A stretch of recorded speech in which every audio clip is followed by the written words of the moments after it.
Como les estaba comentando, tendremos un bloque de ginecología inicial, a continuación un bloque de obstetricia, posteriormente un bloque de oncología y finalizaremos con un tema que de mucha importancia para todos, como la sexualidad en la paciente perimenopáusica. Hoy nos acompañarán personas con gran trayectoria y experiencia para abordar los diferentes temas. Nuevamente agradezco la presencia de todos ustedes.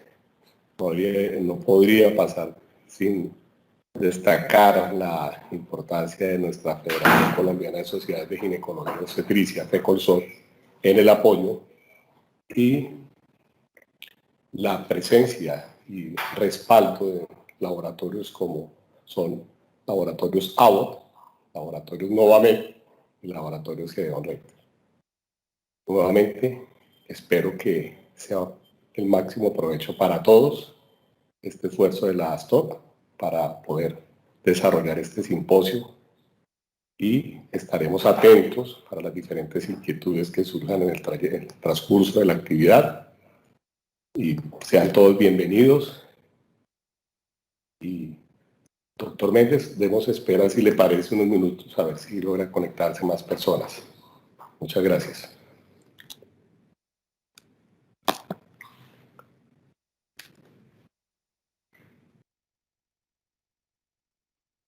Muy buenos días nuevamente. Mi nombre es Edison Giovanni Méndez Quiroga. También soy ginecobstetra, asociado pues a la Asociación Tolimense de Obstetricia y Ginecología.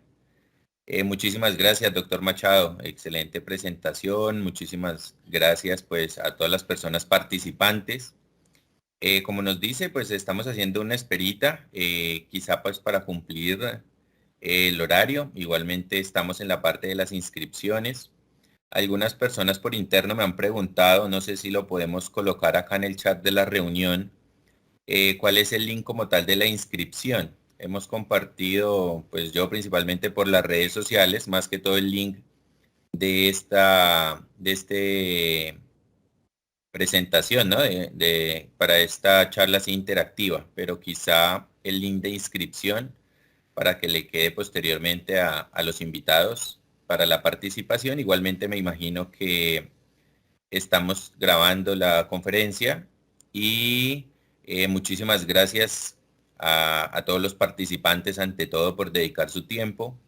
Esperamos que esta información igual quede presente en nuestra página web de www.astoc. Y pues posteriormente para las personas que no nos pudiesen acompañar, que hubo varios también que nos escribieron que por el horario les quedaba un poco complejo, pero igualmente la van a poder en diferido. A mí esta parte de poder ver en diferido, muchísimas gracias igual a los expositores que nos dan su autorización y que pues hoy por hoy en la educación pues no presencial, esto se ha desarrollado bastante y tiene muchas ventajas, ya que podemos disponer de un tiempo más adecuado para ver nuevamente las conferencias y podemos tanto aumentar o disminuir la velocidad. Entonces, nos va a ayudar muchísimo una charla de, no sé, 30 minutos, la podemos ver en menos tiempo o en más tiempo y acortar según las necesidades de cada persona. Me complace de presentar este bloque de ginecología y pues mucho más a nuestros dos grandes expositores, amigos, el doctor Camilo Rueda, que nos va a hablar sobre el manejo actual de la endometriosis. Es ginecólogo de la Universidad del Rosario, especialista en menopausia de la Fundación Europea para la Salud de la Mujer en Madrid, España. Jefe de la GISE de Endocrinología Ginecológica. Va a ser nuestro primer expositor. Y posteriormente va a entrar el doctor Ricardo Martín Orjuela para hablarnos sobre manejo médico de la miomatosis uterina. El doctor es ginecólogo de la Fundación Santa Fe, epidemiólogo clínico y miembro de la Academia Nacional de Medicina. Muchísimas gracias. Pues nada que decir, obviamente los expositores jefes y estaremos súper atentos gracias por compartir su conocimiento y estaremos pues coordinando todo. desde por acá. Estaré también atento para las preguntas y respuestas que posteriormente desarrollaremos. La idea es demorarnos, o sea, las presentaciones. Pueden haber variaciones. Muchísimas gracias por la gente que pues nos entienda en estos leves cambios y posteriormente haremos las preguntas para cada uno de los expositores. Bienvenidos nuevamente.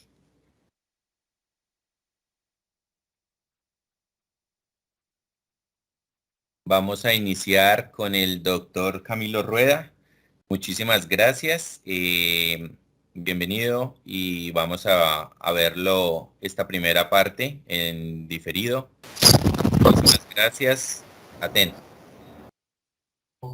Agradecer de antemano a la Asociación de Ginecología y Obstetricia del Departamento del Tolima, en cabeza de su presidente, el doctor Machado, por invitarme a participar el día de hoy en estas jornadas académicas y espero que nos podamos ver presencialmente lo más pronto. Creo que ya no estamos muy lejos. Bueno, vamos a hablar sobre la evaluación del riesgo cardiovascular en la mujer durante la menopausia. Y lo primero que creo conveniente es contextualizar la magnitud del problema. Fíjense ustedes cómo en cifras, si nosotros hiciéramos como un top 10 de los países y concretamente la mortalidad femenina por enfermedad cardiovascular, los primeros son los países de la antigua cortina de hierro, empezando por Rusia. Y los países que menos mortalidad por enfermedad cardiovascular tienen casos femeninos son los países del Mediterráneo.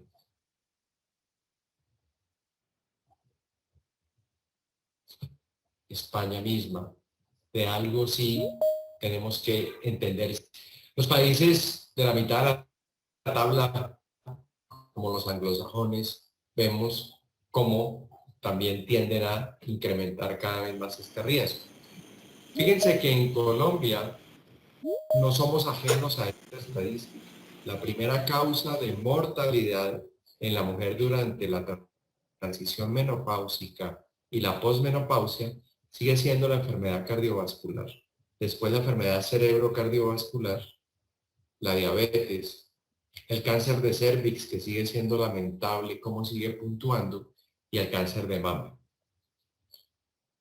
Esto nos pone sobre el tapete una pregunta que todos los días tenemos que hacernos cuando veamos a la paciente durante la transición del climaterio, y es si la menopausia es un factor de riesgo directo para enfermedad cardiovascular. Y yo creo que la respuesta es claramente sí, porque fíjense ustedes en esta tabla de los eventos cardiovasculares de la Gran Corte de Framingham, se vio cómo aquellas mujeres que estaban en premenopausia en comparación con la mujer en posmenopausia, la mortalidad por enfermedad cardiovascular era mucho mayor cuando pasaban de la etapa reproductiva a la posmenopausia, casi que 3 veces o 2 veces más. Y aún más dramático, cuando la mujer llega a la menopausia de manera precoz, por debajo de los 40 años, esa mortalidad por enfermedad cardiovascular, si no se interviene adecuadamente en forma preventiva a la mujer en una menopausia precoz, comparativamente con aquella mujer que está en etapa reproductiva antes de los 40 años, la mortalidad ya no es de 2 a 3 veces más, sino de 6 veces más. Esto nos pone a pensar evidentemente si el estatus de tipo hormonal, el estatus endocrinológico tiene que ver evidentemente con un factor protector en la etapa reproductiva y claramente agresor o se pierde la protección en la posmenopausia. También existe un problema, llamémoslo cultural, y que nos ha costado todavía vencer, y es la visión del problema. Resulta que las mujeres también se infartan más en la posmenopausia que el hombre, y además les va peor, las tasas de complicaciones son peores, y debemos decir que las mujeres son referidas al cardiólogo con menos frecuencia que el hombre. Las mujeres también son propensas a tener más complicaciones, entre otras cosas porque los protocolos que se han hecho a nivel mundial, no solamente en prevención primaria, sino incluso en estudios clínicos de prevención secundaria, en su gran mayoría están hechos en hombres. Entonces, qué paradójico que podamos entonces nosotros extrapolar los resultados de prevención primaria o secundaria con terapias específicas para la protección cardiovascular hechas en hombres, adaptados para las mujeres. Otra consideración a tener en mente, los síntomas de la enfermedad coronaria en la mujer son mucho más bizarros, son síntomas mucho más inespecíficos. No es el síntoma clásico, entre otras cosas porque la enfermedad de la mujer es una enfermedad de múltiples vasos y no generalmente de vasos únicos tributarios como más en el hombre. Entonces generalmente hay sensación de mareo, muchas veces epigastralgia, a veces sudoración, pérdida de la energía vital, fatiga. Y si nosotros vemos, pues son los síntomas que tienen la gran mayoría de las mujeres durante la peri y la posmenopausia, que además de ser profesional muchas veces es cabeza de familia. Entonces la mujer o se aguanta eso o su entorno cree que es normal, que está fatigada, que está desgastada, que está cansada, que está sin energía y resulta que probablemente está con una enfermedad cardiovascular. Fíjense cómo en estos datos vemos que evidentemente la sintomatología en la mujer es muy diferente y cerca casi que del 43% en este estudio clínico de la preponderancia de la sintomatología cardiovascular típica es diferente en la mujer. Es decir, tan solo el 43% de las mujeres que tenían enfermedad coronaria e infarto agudo del miocardio tenían los síntomas típicos de infarto agudo del miocardio. Es decir, estamos hablando de un 57% de la población femenina, por lo menos en esta serie, mostró síntomas completamente diferentes a los comunes. Entonces, pues, esto redunda en un diagnóstico tardío, en una falla terapéutica por el estadio más avanzado de la enfermedad. Nosotros los ginecólogos o médicos de atención primaria deberíamos ser, entonces, pues, la cabeza para dirigir y para hacer una estrategia de prevención primaria en la salud cardiovascular de nuestros pacientes.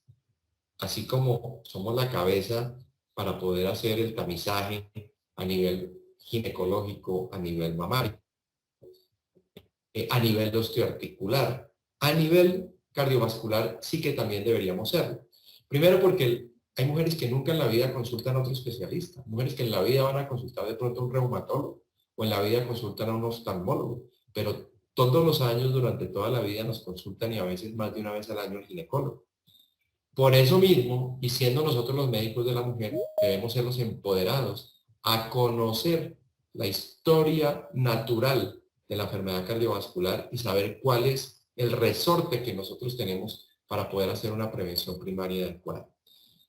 Además de poder nosotros tener elementos en nuestro conocimiento y en nuestra destreza para aplicar en la práctica clínica, cuando no lo tengamos o cuando la paciente se salga de ese riesgo basal, sin duda alguna debemos ser nosotros los que debemos derivar a la paciente al especialista indicado. Estamos hablando en el caso del cardiólogo, cosa que también es muy positiva. Una paciente que llega bien educada, bien instruida por parte del ginecólogo, que es un médico de puerta de entrada de atención primaria, me queda seguramente más fácil al cardiólogo. ¿Qué paciente deberíamos evaluar en nuestra consulta? Todas. Todas deben ser evaluadas a nivel cardiovascular. Debemos asumir que toda paciente puede tener un riesgo manifiesto de enfermedad cardiovascular. Aquella mujer que tenga factores de riesgo evidentes, cuantificados por nosotros, debe tener de entrada un manejo agresivo cuando el riesgo sea alto y sin duda alguna la remisión, como repito al especialista, debería ser sin duda alguna la vía de entrada teniendo una paciente adecuadamente instruida y educada. ¿Qué deberíamos nosotros, y eso se sabe hoy en día, si intervenimos básicamente en tres aspectos desde nuestro campo para poder disminuir esa morbimortalidad cardiovascular durante el climaterio? Nosotros, en la consulta de menopausia, deberíamos hacer tamización y empezar a hacer prevención primaria e incluso intervención en 3 aspectos: hipertensión arterial, dislipidemia y diabetes o intolerancia a los carbohidratos. ¿Y cómo cuantificamos ese riesgo? Fíjense ustedes, una historia clínica muy completa, y yo creo que nosotros los ginecólogos hacemos historias clínicas completas. Debería ser el pilar básico para poder saber cuáles son esos factores de riesgo mayores. ¿Y cuáles son los factores de riesgo? La menopausia. Y ojo, más de 55 años. No es lo mismo una mujer menopáusica antes de los 55 que después de los 55 años, que es donde las tasas de mortalidad se disparan más.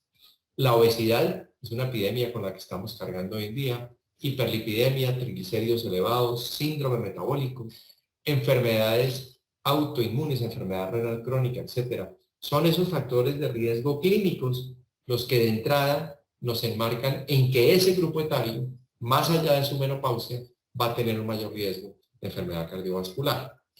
Y dentro de los parámetros subrogados de mayor riesgo, empezando por la edad, como repito, mujer mayor de 55 años, o aquella mujer que sea dislipidémica, sea hipertensa, aquella que fume, que tenga una enfermedad arterial periférica diagnosticada, o aquella que tenga historia de primer grado por herencia femenina, es decir, por su madre o por su hermana, de enfermedad cardiovascular establecida antes de los 65 años, o en herencia de primera línea, de género masculino, hermanos o padres, por debajo de los 55 años. Estos son factores de riesgo clínico sumados a los anteriores que nos ponen de manifiesto el mayor riesgo cardiovascular independientemente de las pruebas que hagamos complementarias. Vean ustedes también qué interesante, a mí me llama la atención que muchas veces desligamos a lo largo de la vida reproductiva cuando vemos a nuestras pacientes, como si fueran 2 pacientes diferentes, la mujer que vimos, conocimos o conocemos su historia obstétrica y la mujer que llega a la menopausia.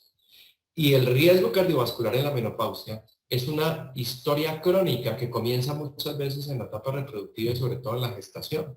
Esas pacientes que hicieron enfermedad hipertensiva severa durante el embarazo, específicamente toxemia, las pacientes con diabetes gestacional, aquellas pacientes con pérdidas recurrentes, con abrupcios de placentas, con mortinatos por insuficiencias placentarias severas, esas pacientes ya tienen una anoxa desde el punto de vista cardiovascular y hay que tener eso también como un antecedente o un parámetro que nos pueda calificar un riesgo mayor para cuando esa paciente llegue a la menopausia.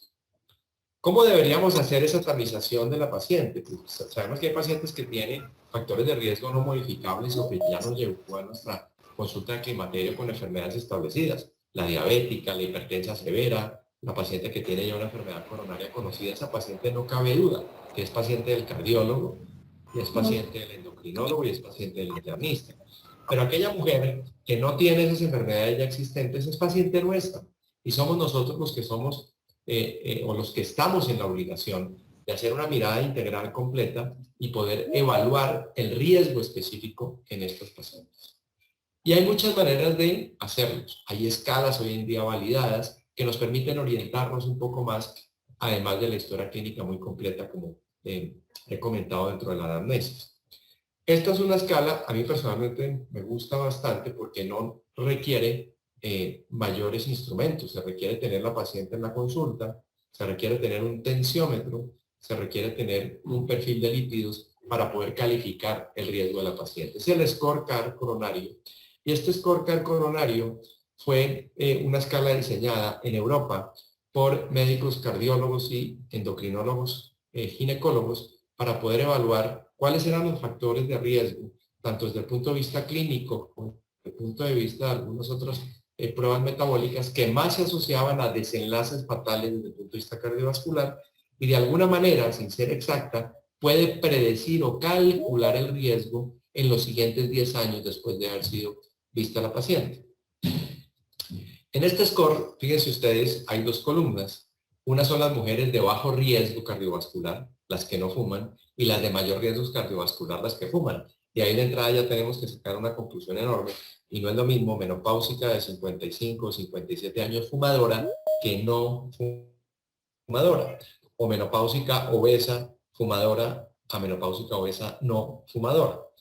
Pues bien, este scorecard, fíjense ustedes en este ejemplo, vean ustedes cómo una mujer, por ejemplo, de 55 años, fumadora, que nos llega a la consulta con una presión arterial sistólica de 160, un colesterol total de 250, nosotros hacemos el cruce de las coordenadas horizontales con las verticales y eso nos da un número absoluto de cálculo de riesgo que en este caso de esta paciente es más o menos del 5% de tener un evento cardiovascular mayor, estamos hablando de un infarto no fatal, un evento cerebrovascular en los siguientes 10 años.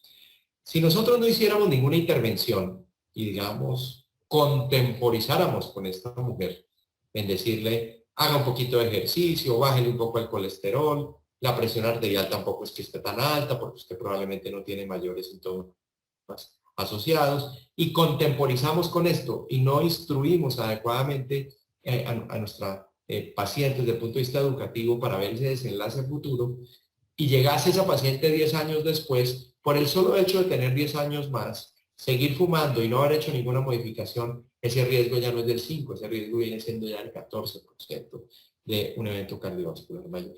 Entonces, esto nos permite no solamente calcular un poco cuál es ese riesgo, sino también desde el punto de vista educativo para la paciente es muy importante. La otra es la clasificación del American Heart, que ha venido avanzando y se reactualiza durante años periódicos. Y el American Heart nos habla de pacientes que tienen alto riesgo, son aquellas mujeres, como ya lo mencioné, que tienen una enfermedad cardiovascular ya establecida, que son diabéticas. Recordemos que la diabetes se considera ya una enfermedad cardiovascular de entrada. Aquellos pacientes que tienen en la escala de Framingham un 20% o más de riesgo. Del otro lado están las de riesgo óptimo. Esas ya casi no existen. Las de riesgo óptimo son las mujeres perfectas. Estilo de vida saludable, delgada, no fuma, hiperlipidemia cero, intolerancia a los carbohidratos cero. Son la paciente perfecta. Ese es el otro extremo. Y en el intermedio, yo creo que es esa nube gris, son las que pueden tener más o menos factores de riesgo. ¿Qué hacemos con ella? Es aquella mujer que puede ser fumadora, estar en sobrepeso o estar obeso, tener herencia de primera línea de enfermedad cardiovascular o ser menopáusica por encima de los 55 años de hiperlipidémica, etc.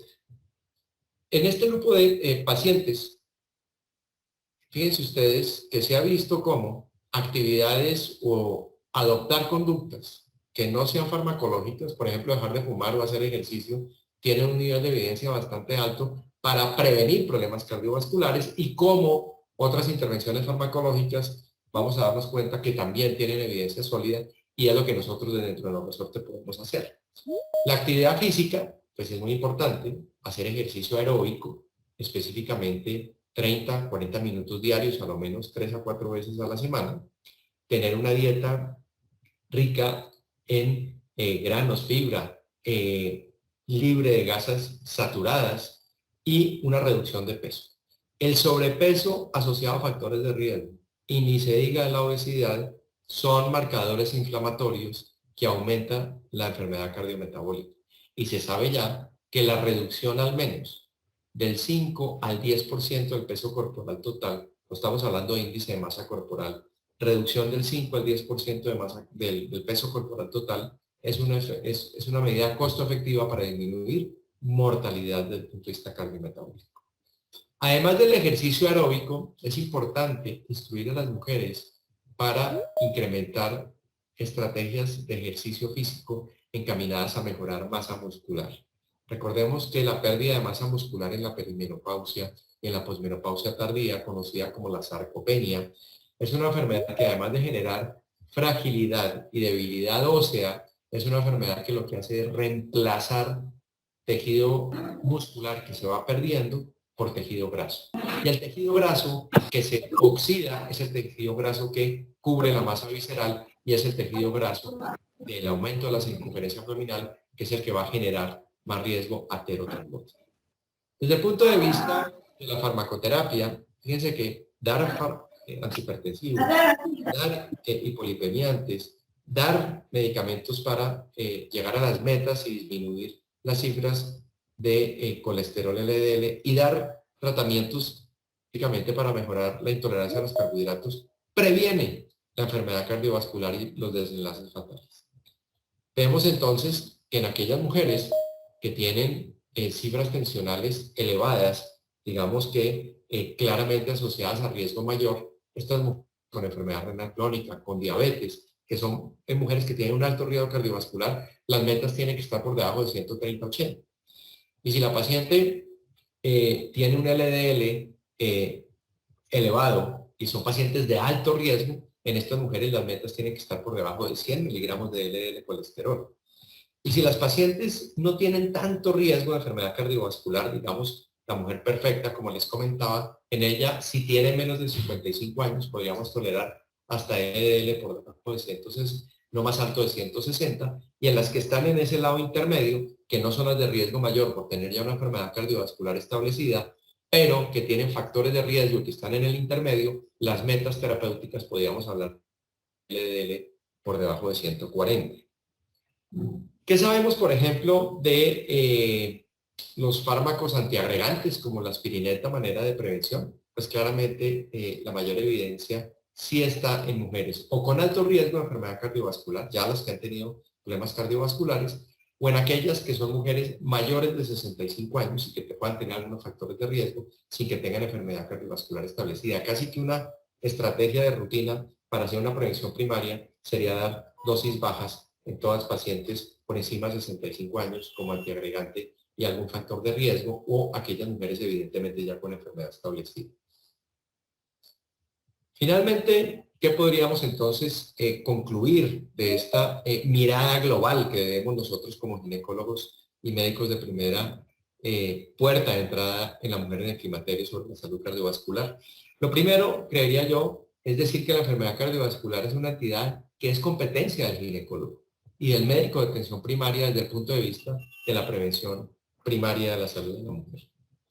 Lo segundo, que la menopausia es un factor de riesgo independiente.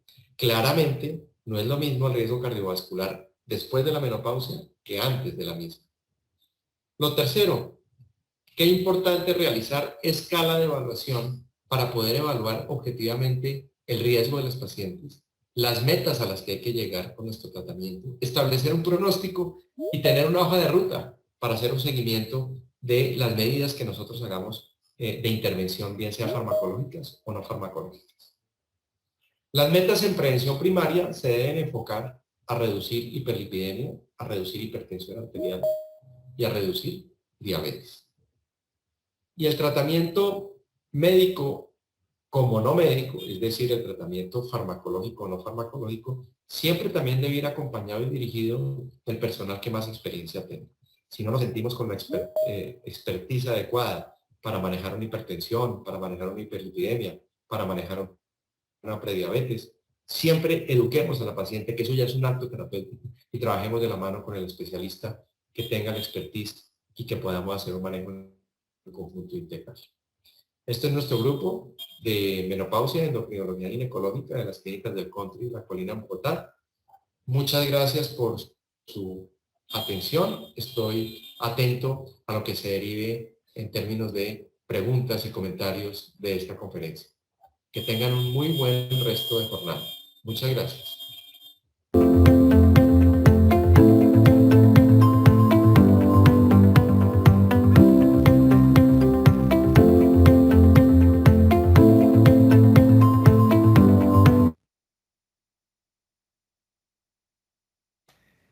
Muchísimas gracias, organizadores, y al doctor Camilo Rueda. Excelente, la verdad, pues hubo ahí un pequeño feedback en cuanto a que pensábamos en cuanto al manejo actual de la endometriosis, pero no, para nada. Mejor tema no pudo comentarnos sobre este riesgo cardiovascular en la mujer menopáusica, y completamente agradecido, la verdad, la parte de la conferencia excelente y el por qué somos quizá el único médico que valora a una paciente.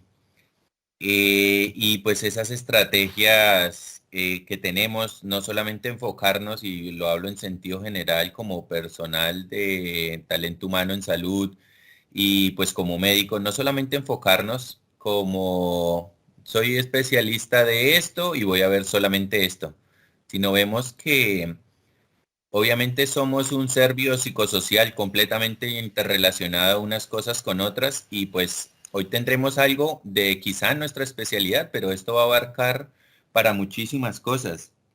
No, obviamente vemos que en todo está completamente presente lo que nos comentó, doctor: dieta, ejercicio, manejar sus patologías de riesgo cardiovascular, principalmente colesterol, triglicéridos, hipertensión arterial y diabetes, pues ser juiciosos en ese tratamiento y en el seguimiento.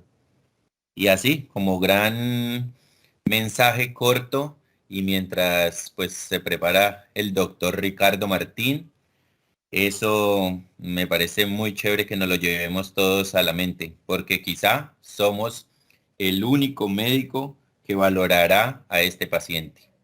Y pues nosotros somos los encargados de dar todas esas recomendaciones y obviamente guiarlo a otras especialidades o a un seguimiento más estrecho. Muchísimas gracias, muy contento en realidad. Y bueno, vamos a dejar la rondita de preguntas para las 9 y recibimos al doctor Ricardo Martín Orjuela. Muchísimo gusto, muy buenos días. Buenos días, ¿me están oyendo? Sí, señor, sí lo oímos. Bueno, muchas gracias. Voy a primero a compartir pantalla. Denme un segundo si son tan amables. Ok. Ahí están viendo la pantalla. Sí, doc. Sí, lo que se ve la pantalla como tal completa del computador, de pronto dar la parte excelente. Sí, señor, ya está completo. Bueno, muchas gracias. Muchas gracias otra vez a la asociación por esta invitación. Siempre es un privilegio estar entre ustedes y poder transmitir algo del conocimiento que tiene uno de temas específicos.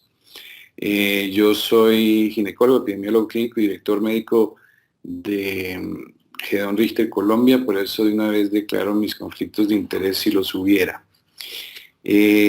Muy bien, vamos a hablar entonces del tratamiento médico de la miomatosis y vamos a arrancar porque vamos a tratar de hacerlo en 20 minutos si tengo bien conocimiento del tiempo que tengo, ¿no es cierto? Sí, Bien. doctor Ricardo, tenemos ese tiempito, pero no, atentos, tranquilo. Muchas gracias. Bueno, les decía que además yo trabajo en la Fundación Santa Fe de Bogotá. Muy bien.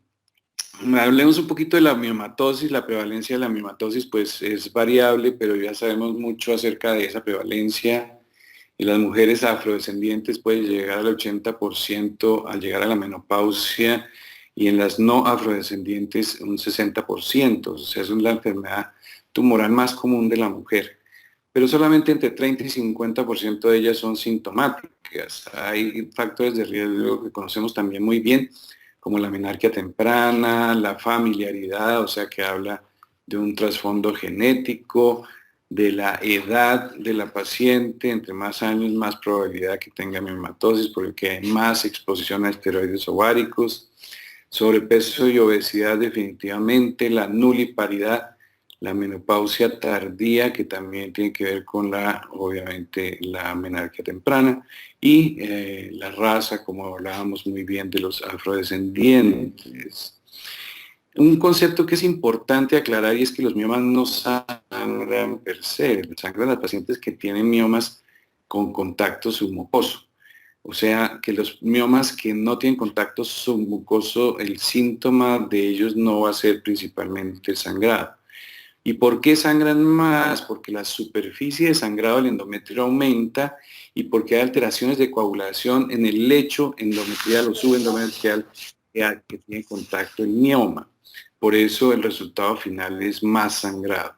Esas alteraciones de la hemostasis que les decía están estudiadas en este estudio tan explicativo ruso, que nos dicen que hay algunos factores de coagulación que están alterados a ese nivel y eso aumenta la probabilidad de sangrado. Entonces sangran más primero porque hay más superficie de sangrado en los miomas mucosos y segundo porque hay alteraciones de la hemostasis.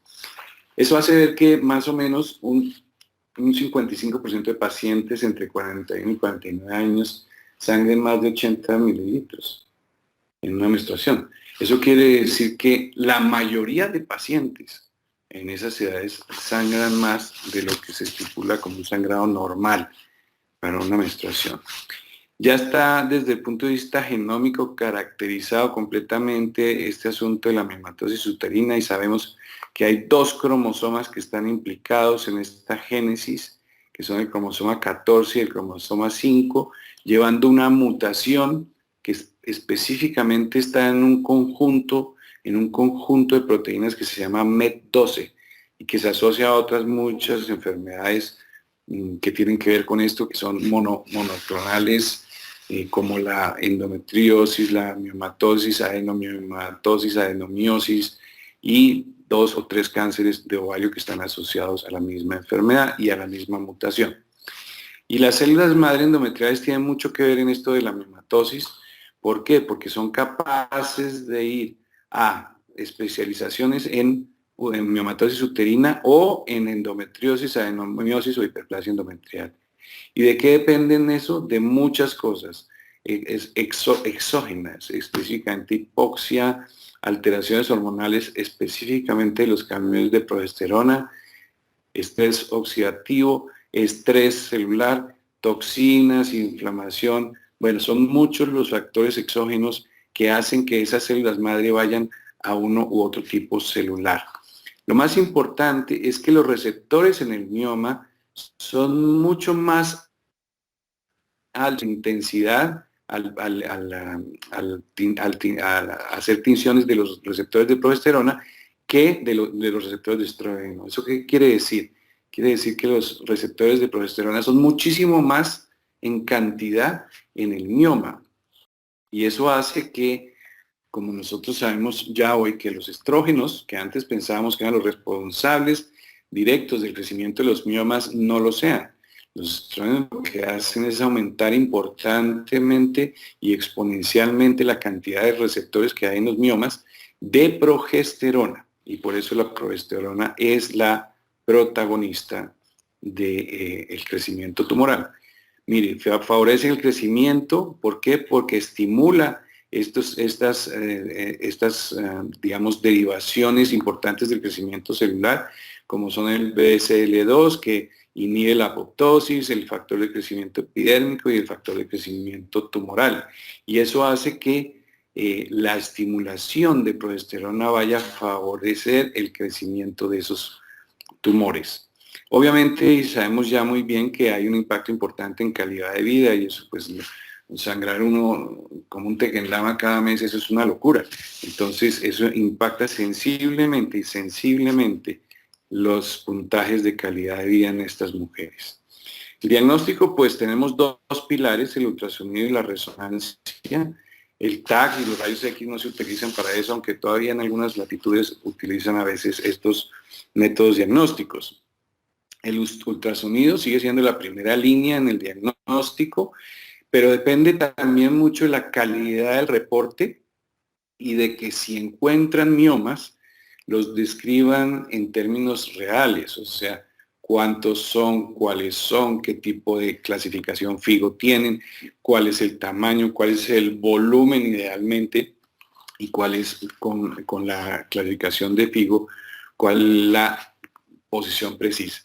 Pero realmente si uno quiere hacer un mapeo específico de los miomas para planear una cirugía, la resonancia es la primera línea en este sentido, porque nos da un posicionamiento exacto de los miomas en el útero y eso nos hace planear mejor las cirugías.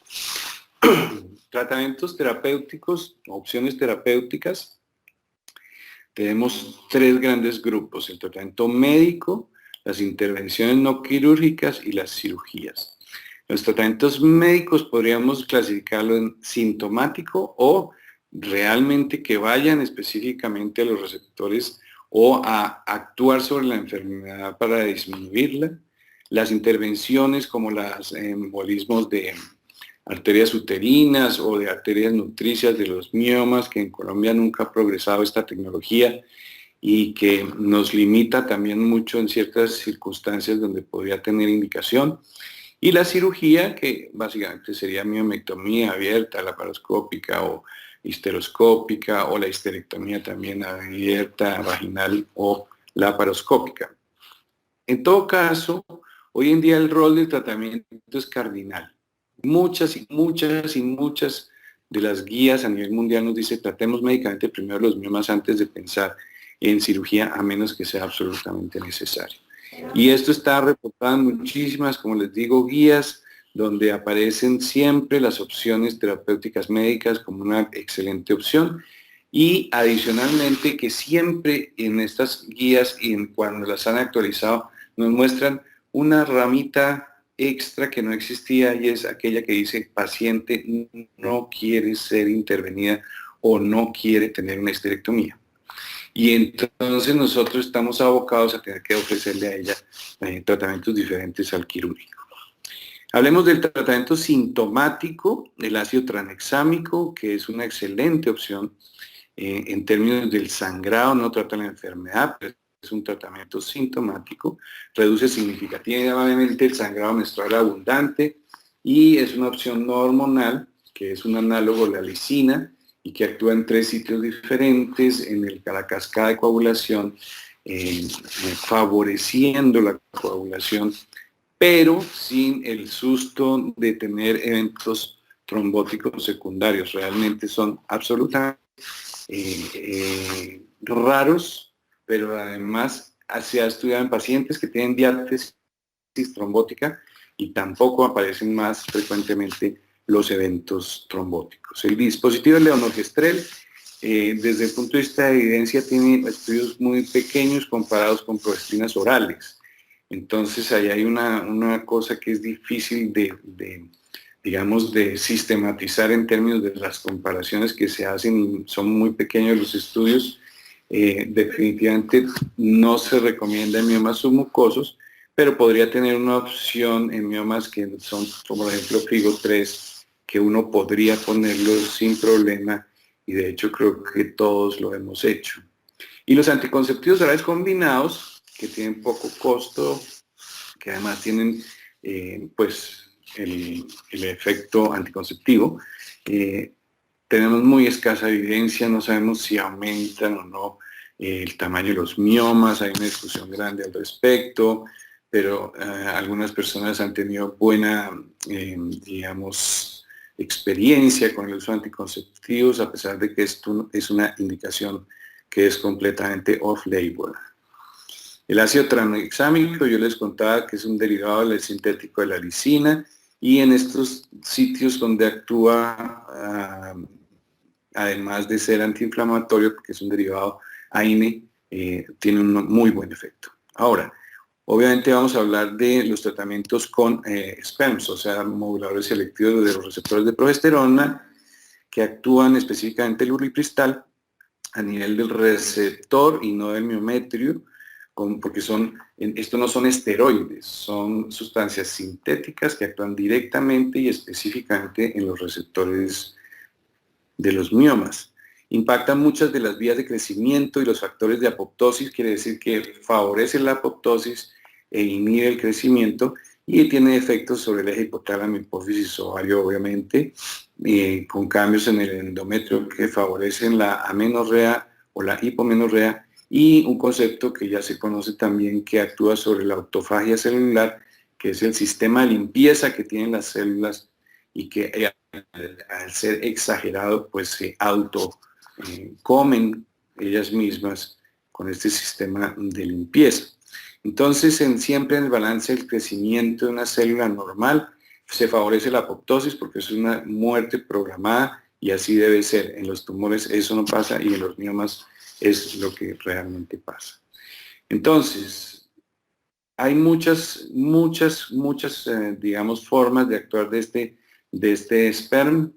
Básicamente disminuye la proliferación con aumento de la apoptosis, porque disminuye el BCL2, que es el que inhibe las caspasas, o sea, la apoptosis, pero además independientemente aumenta esas caspasas, aumenta la autofagia y bloquea uno de los grandes protagonistas, que es el factor de crecimiento tumoral, independientemente. Y eso hace que entonces el crecimiento se disminuya.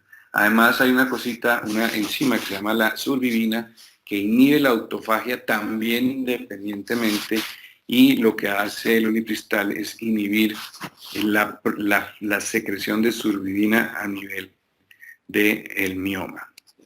Ahora, no tiene efecto especial sobre el receptor glucocorticoide, pero una de las cosas importantes cuando nosotros tratamos mujeres con progestinas o con SPERMs es que el 10 a 15% de ellas tienen una mutación del receptor de progesterona, ya sea A o B, o A y B, y esto hace que esas pacientes no respondan. Y no responden a los SPERM, pero tampoco responden a las progestinas, precisamente por la misma razón. Entonces, ese polimorfismo o dismorfismo de los receptores es el responsable de que un 15% de pacientes, por ejemplo, con endometriosis no respondan a las progestinas, con endomiosis no respondan a las progestinas, con miomatosis no respondan a las progestinas o a los moduladores selectivos de los receptores. Y por eso se ha podido clasificar en buenas o malas respondedoras a ulipristal según la aparición de esto. Los estudios básicos de ulipristal hechos por el doctor Doné nos muestran una disminución importante del volumen, adicional con una aparición rápida de la hipomenorrea o amenorrea, más o menos en 7 a 10 días después de comenzar su uso. Y llamativamente, después de suspender el ulipristal comparado con el leuprolide, hay una regresión del mioma a su tamaño original, mientras que con el otro no. Y esos estudios se han repetido y se han repetido y se han repetido. Ahora, tenemos que hablar de los antagonistas de GNRH. Una cosa son los agonistas, como el leuprolide, que también funcionan en la sintomatología de la miomatosis, porque lo que hace es un estado menopáusico, corta todo el eje hipotálamo, hipófisis, ovario. Y otra cosa son los antagonistas. Acuérdense que los efectos secundarios de ambos son muy similares, pero hay dos diferencias muy importantes entre los agonistas y los antagonistas. Los agonistas son todos inyectados, los antagonistas en general son orales. Segunda gran diferencia, no producen esa cosa que le dicen los infectólogos, el flare-up, que hace una secreción inicial de FSH-LH, por consiguiente de estrógeno progesterona, y eso hace que los ciclos que se van a, digamos, a hacer para un ciclo para estimulación ovárica sean más largos, porque toca esperar ese flare-up para que pase y después sí hacer la inducción de la ovulación. Mientras que los antagonistas de una vez y en forma inmediata inhibe todo el eje sin ese flare-up. Por eso la supresión es inmediata y por ende la reducción de estrógeno y progesterona también. Hay 3 antagonistas en las fases clínicas, que es el elagolix, el relugolix y el linzagolix. Toca hacer un cursito para aprenderse esos nombres. El elagolix está en Estados Unidos autorizado para los síntomas de dolor por endometriosis. Tiene una dosificación de 2 veces al día y se le pone estradiol con neta para evitar los efectos de oleadas de calor y obviamente el impacto sobre hueso que puedan tener. El relugolix acaba de ser aprobado en Europa para miomatosis uterina, para los síntomas de miomatosis uterina, y el linzagolix está en estudios fase 3, que también podría ser una vez al día, igual que el relugolix, que es una gran ventaja no tener que tomar 2 pastillas al día. Y la última generación de estos, pues es el relugolix. Cuando se compara con leuprolide, tiene exactamente el mismo efecto sobre el sangrado por miomatosis. Cuando se compara con leuprolide, igualmente las oleadas de calor disminuyen sensiblemente en ambas medicaciones y de forma similar. Con respecto al dolor cuando se compara con placebo, porque eso es lo que piden los entes regulatorios, obviamente hay una disminución muy importante del dolor, más del 57% de las mujeres hacen reducción del dolor. Ahora, sangrado menor de 80 mililitros en el día con el Relugolix solo, claro, casi el 80% de pacientes disminuyen el sangrado menstrual a menos de 80 mililitros con el tratamiento. Ahora, los dos estudios que hay, que están publicados, Liberty 1 y Liberty 2, nos hablan de Relugolix asociado a estradiol y a neta. ¿Por qué? Porque los efectos sobre oleadas de calor y los efectos sobre huesos se tienen que controlar con esta terapia ADVAC. Entonces hay una reducción muy importante en el sangrado de esas pacientes en ambos estudios comparados con placebo. Hay una disminución importante de las oleadas de calor con las diferentes formas en que se dio el Relugolix, que era continuo o interrumpido, y además una gran cantidad de pacientes entraron en amenorrea, como les digo, a pesar de estar con estradiol y neta. Ahora, con respecto al dolor, una reducción muy similar a lo que se vio con el Relugolix solo en ambos estudios, muy interesante también, y la reducción del volumen, que muchas veces a uno le interesa ver cuál es la reducción del volumen de los miomas, pues fíjense que llegó hasta casi un 30% en este estudio, en el volumen del mioma y en el volumen del útero, hasta casi un 20%. Eso nos dice que también tiene un efecto sobre el volumen de los miomas. Ahora, los efectos secundarios son muy raros, son muy escasos y en general desaparecen poniéndole al Relugolix estradiol y neta. Estos son el último estudio que está terminando ya con una extensión hasta 52 semanas después de haber completado 52 semanas y muestra exactamente lo mismo, pero tal vez lo más importante es que hay una reducción del 83% en el riesgo de recaída de los síntomas en esas pacientes y adicionalmente cuando se mira en la densidad mineral ósea a nivel lumbar y en la cadera, vemos cómo se iguala a las 104 como estaba en el punto basal, o sea, no hay una disminución de la densidad mineral ósea.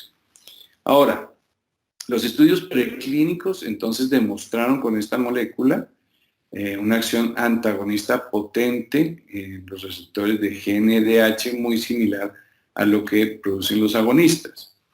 Los estudios de farmacocinética nos muestran también que tiene una vida media muy aceptable para dar una sola vez al día, que son 37 a 42 horas. Por eso la dosificación diaria, los estudios de bioequivalencia, obviamente nos dicen que también podemos o nos reafirman en la dosis de una vez al día de esta medicación. El dolor por endometriosis y sangrado menstrual abundante,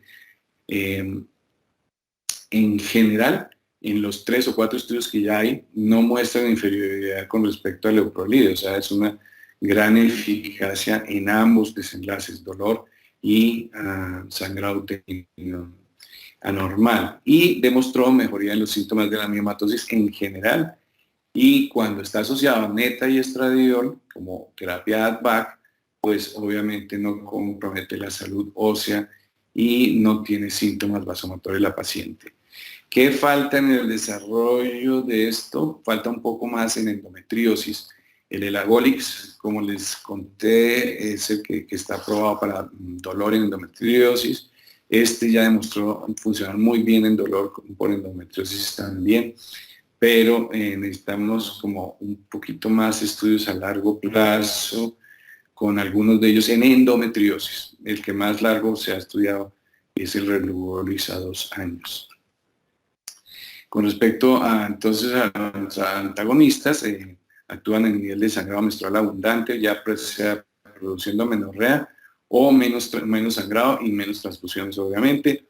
menos cirugías muchas veces, disminuye el volumen y parece mejorar la disección, los planos de disección, igual que lo hace Cristal, y diferente al parecer, porque hay reportes de casos no más, mejora los planos. Acuérdense que con los agonistas, cuando uno operaba a esas pacientes no encontraban ni por dónde entrar. Y mejora obviamente la calidad de vida, y el tratamiento prequirúrgico es una opción interesante también para esos antagonistas. Obviamente necesitamos estudios a más largo plazo, pero pues toca darle tiempo para que se aparezcan esos estudios. Y el rol como tratamiento puente hacer pausa, hacia que la paciente está muy sintomática y quiere ser tratada y no operada, cómo funcionaría esta cosa ahí. Eso era más o menos lo que tenía para contarles. No sé si haya preguntas o cómo es la modalidad en este sentido. Espere que me... Voy a dejar de compartir. Listo. Creo que no me demoró el tiempo que era, ¿no? Doctor Ricardo, muchísimas gracias. Sí, señor, estamos súper bien en el tiempo. Sí me habían comentado que eras buen orador y pues, pero desde el comienzo estabas atento igualmente al tiempo y todo. Muchísimas gracias. Sí, señor, han preguntado por acá por el chat interno. Nos preguntan sobre el señor Edgar Fernando Cárdenas. Buenos días. ¿Este tipo de antagonistas de GNRH está en el post hacer mi press o se puede conseguir de forma particular acá en el mercado colombiano? Ok, muy buena pregunta, pero desafortunadamente a ver, el Agolix fue aprobado en Estados Unidos, está en Canadá, está en Japón, Relugolix está en Japón y está en Europa, fue aprobado en Europa, el Relugolix. Aquí en Colombia no hay, no creo que antes de 2 o 3 años llegue una molécula de estas. No hay, entonces no hay opción por ahora. Lo que pasa es que ya, como el tema era tratamiento médico de la miomatosis, pues teníamos que mencionar los antagonistas porque los antagonistas se vienen con todo para esta opción de tratamiento. Entonces, por eso era importante actualizarnos un poquito en ese tema.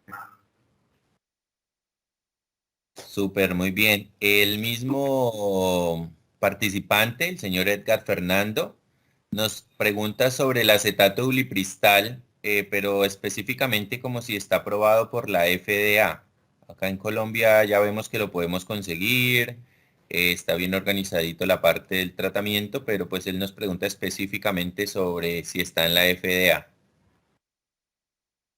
Gracias. En la FDA no está, está en la mayoría de países del mundo está aprobado. En la FDA, acuérdense que las moléculas europeas se demoran más o menos 3,5 veces más tiempo en ser aprobadas por la FDA que las moléculas gringas. Entonces, se pidieron 2 estudios, ya se realizaron para digamos, llenar todos los requisitos de la FDA. Ellos no aceptan o no aceptaron como desenlace, la medición del desenlace de sangrado, como esta forma pictórica que las pacientes llenan diariamente con su menstruación, sino tocaba medir la cantidad de menstruación.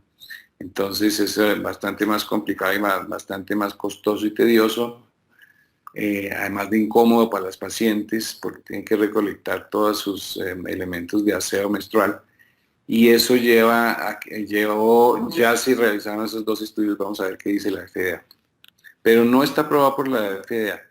INVIMA sí, INVIMA tiene la aprobación hace rato ya. Y con la misma indicación. Sí. Muchísimas gracias, doctor Ricardo. No, veo que el chat lo tienes activado. También nuestra compañera, la doctora Sofía Cifuentes, nos pregunta, me imagino que acerca el del antagonista que nos hablaste, dosis de medicamento y por cuánto tiempo usarlo. Creo que miré que pues la dosis era, o sea, la tableta era de 40 miligramos para 2 veces al día, pero sí, el tiempo. Y lo mismo hace la pregunta sobre el ulipristal.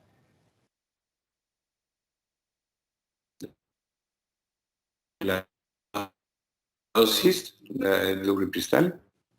Bueno, bueno, entonces, el antagonista, bueno, los antagonistas, como están en fase de desarrollo, empezaron a hacer los estudios para encontrar dosis entre 10 y 50 miligramos, están entre 20 y 40 miligramos, y eso es lo que más o menos donde va la variación de las dosis diarias.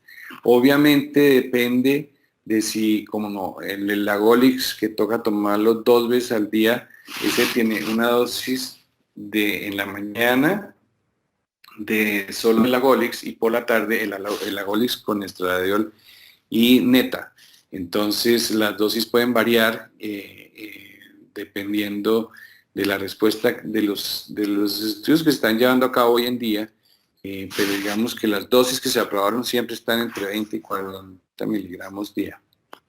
La dosis de ulipristal es 5 miligramos al día por ciclos de 90 días y después se suspende un mes, 90 días así.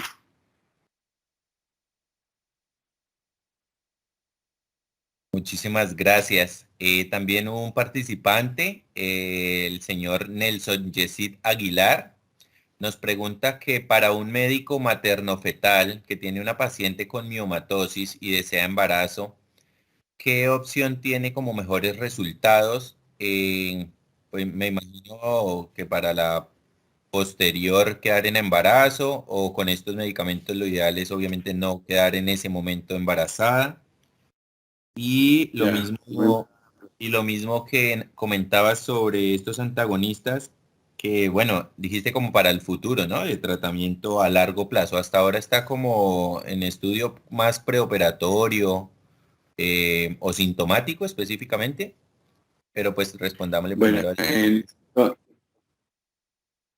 gracias Nelson. Entonces, por la pregunta, el tratamiento más largo de los estudios que les presenté es el de tratamiento a 2 años, que es el extendido con Relugolix. Es a 2 años. ¿Sí se necesitan a más largo plazo? Sí se necesitan a más largo plazo. Entonces seguramente van a ir apareciendo. Lo que pasa es que son moléculas de aparición reciente que tienen pues digamos, están comenzando su vida clínica y por eso pues no hay muchos estudios a largo plazo. Con respecto al ulipristal, ¿cuál era la pregunta del ulipristal? Ya se me olvidó. La primera parte de la pregunta de Nelson. No, él específicamente pues nos habla más sobre su Ya. conferencia y en la parte de que la paciente desea embarazo. Sí, ya me acordé. Pues depende, Nelson, depende, porque es que los manejos de los miomas dependen en mucho de su posición y de su tamaño. Obviamente de la sintomatología clínica, pero pacientes con miomas submucosos, nosotros ya tenemos conocimiento completo y realmente muy bien descrito de que esas pacientes que tienen miomas submucosos van a tener menos embarazos y más abortos. Adicionalmente, sabemos que los factores de adhesión del endometrio varían sensiblemente entre más cerca esté el mioma al endometrio. Entonces, los miomas 0 y 1, sobre todo el 0 en general, es un mioma de manejo quirúrgico. Y es mucho. Obviamente yo creo que no piensa mucho en si la opero o no con un mioma submucoso antes de que quede embarazada. Debe operarla. El mioma 2 y 3, el mioma 2, dependiendo de la cantidad que tenga dentro de la cavidad, pues podría ser quirúrgico también por histeroscopia, aunque hay varios reportes ya con ulipristal que hablan de la reducción del volumen que se consigue con el primer curso nomás de 90 días, se consigue una reducción de hasta 40%. Si yo me imagino cómo es la dinámica ahí de cómo ingresa el mioma a la cavidad, si yo reduzco un 40%, ese mioma muy probablemente se quita de la cavidad y la paciente puede quedar embarazada sin tener que operarse. Ahora, los miomas mayores y ahí hay dos tendencias, digámoslo, de 4 o 5 centímetros, FIGO 3 o más, muchos infertólogos lo operan antes de que la paciente quede embarazada. Sí.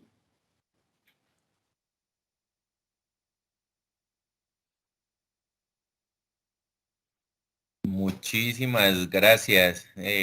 Bueno, nos deja ahí atónitos, pendientes de, me imagino que habrán colegas, como nos comentó el doctor Nelson Yesid, en cuanto a las terapias de reproducción asistida, bueno, a un gran campo que seguramente lo vamos a estar viendo próximamente. Sí, Todos los los participantes dan antagonistas. muchas gracias y que excelente ponente. No, muchas gracias a ustedes. Los antagonistas, ellos yo creo que están esperando urgentemente los infertólogos, los antagonistas. Los están esperando mucho porque les facilita mucho la vida, realmente, sin los problemas que tienen los análogos. Sí.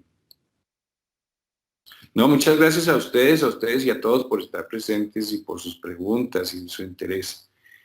Siempre, como les decía, es muy satisfactorio estar con ustedes y con tantos colegas amigos allá. Un abrazo a todos. Muchísimas gracias. Doctor Ricardo, no sé si le queda incómodo. Hoy unas dos preguntas. El participante Puche Usta Clovis nos pregunta sobre, con respecto al manejo médico, como en qué casos recomienda los anticonceptivos orales. Creo que era más para los síntomas o siempre como terapia ad-back. Nosotros, acuérdense que tenemos el manejo sintomático, que está el ácido tranexámico, que en términos prácticos es mucho más plausible. En la medida en que yo doy entre 5 y 7 días del mes el ácido tranexámico a las dosis que son, cada 6 horas 500 miligramos o 1 gramo, o sea, tranquilamente. Entre 5 y 7 días de cada menstruación quedar un anticonceptivo durante 30 días si no lo necesita. Segundo, que el anticonceptivo no tiene estudios que nos digan que es una forma segura para manejar los síntomas de los miomas. No sabemos si estimulan o no el crecimiento de los miomas porque no sabemos. Y esa indicación no existe, o sea, es off-label, es por fuera de las indicaciones que tenemos de los anticonceptivos. Pero como decía, algunas personas los manejan, seguramente si los miomas son muy pequeños y no tienen muchos síntomas y la paciente necesita anticoncepción, pues eso podría ser una opción. Pero no tienen esa indicación, ¿sí?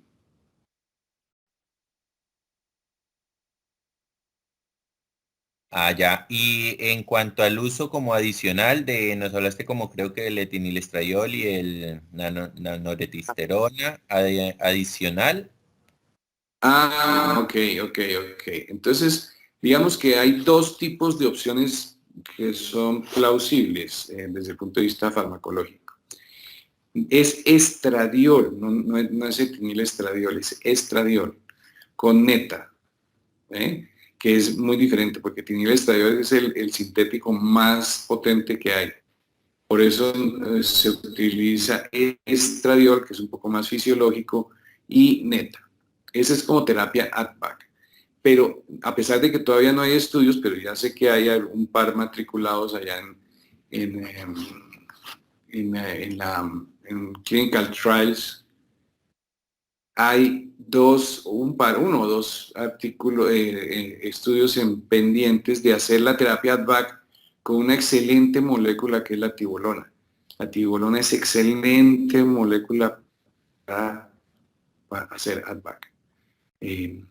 Entonces van a aparecer esos programas, esos estudios con tibolona como terapia ad-back, pero no los anticonceptivos orales combinados. No, este es estradiol con neta. que pues es una combinación que ya viene ahí en la pastilla, ya viene preparado. No que venga una pastilla diferente de Estradiol con neta y el Relugolix, por ejemplo, o el Elagolix. No. Ah, vale, excelente. Y vea, sigues antojando a nuestros participantes de preguntas. La Claro. señorita Mónica Pedrosa nos pregunta que como opción prequirúrgica para pacientes jóvenes con grandes miomas, no sé si de pronto va enfocada al volumen del mioma o... Sí, seguramente ella está pensando en el mismo. Gracias, Mónica. Mira, digamos, el ulipristal es excelente opción también prequirúrgica, sobre todo que cuando yo no tengo otras opciones, yo no tengo el embolismo de arteria uterina o arteria nutricia, no lo tengo disponible. En general en Colombia no lo tenemos disponible. En Santa Fe no tenemos disponible eso porque no tenemos sino una persona que ha podido ser entrenada en ese sentido. Eso no es exento de complicaciones que a veces son importantes. Entonces, si el volumen es menos de 10 centímetros y mayor de 3 centímetros, el mioma responde muy bien a ulipristal.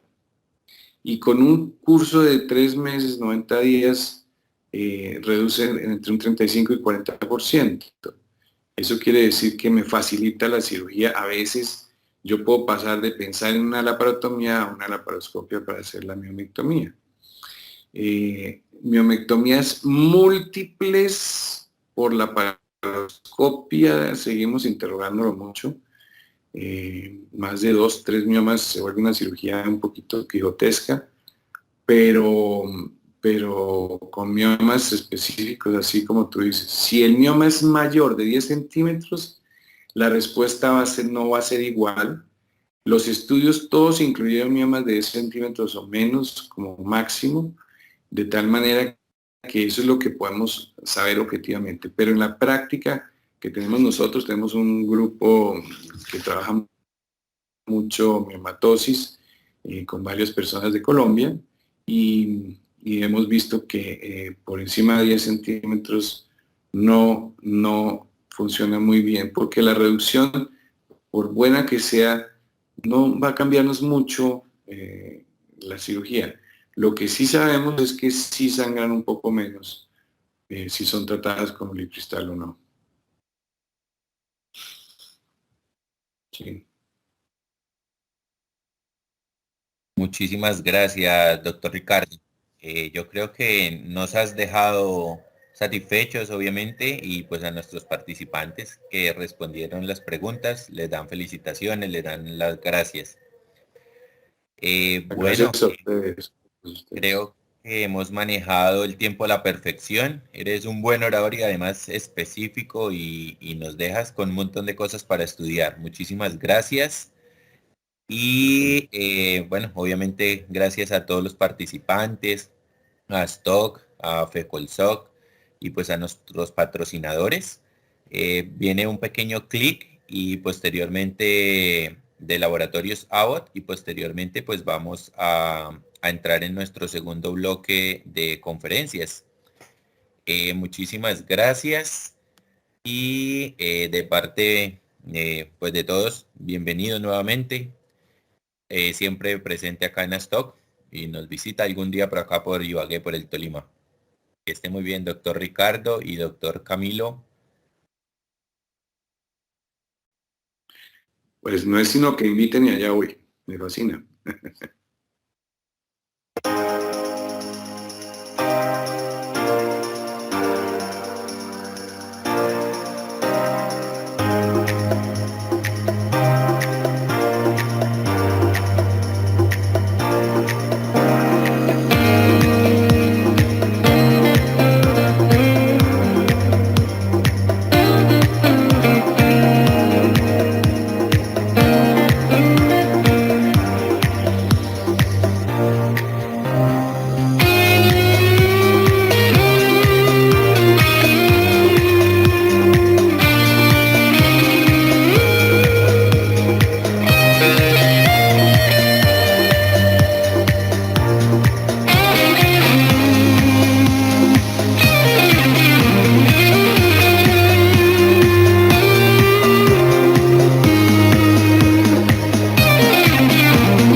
Buenos días, bienvenidos los nuevos participantes.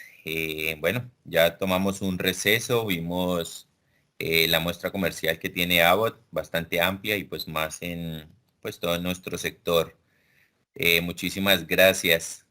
Para el siguiente bloque, súper interesante igualmente, va a estar como coordinadora la doctora Blanca Sofía Cifuentes Trujillo.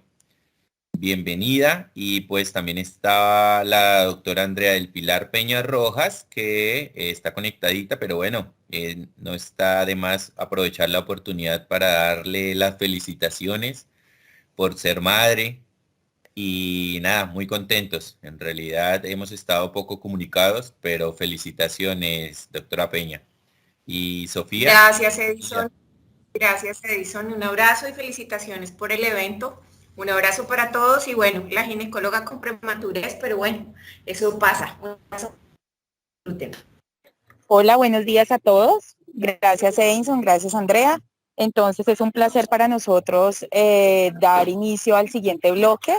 Este bloque es de obstetricia con dos temas muy importantes, sobre todo pues por el momento de pandemia por el cual estamos pasando. Entonces, aunque vimos un descenso en el número de pacientes con COVID últimamente, ya en otras ciudades como Pereira, Manizales, ya están de nuevo un incremento de estos pacientes, entonces por eso fue para nosotros tan importante hoy traer a la doctora Sandra Olaya, intensivista, ginecóloga, quien nos va a hablar sobre COVID y embarazo con los últimos pues, cambios que se han presentado.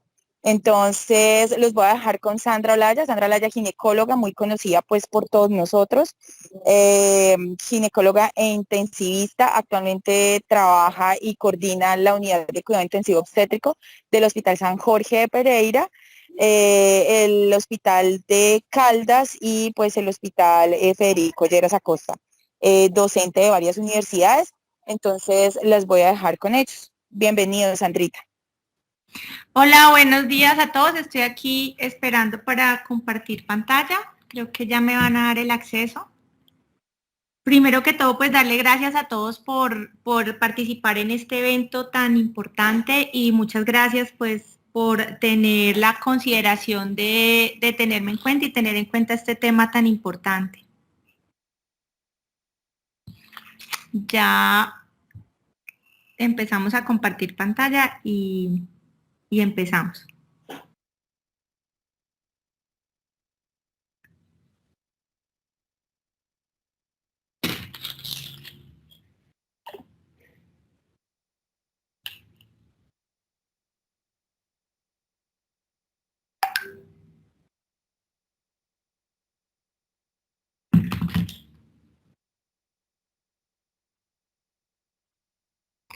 Bueno, ¿sí me escuchan? Sí.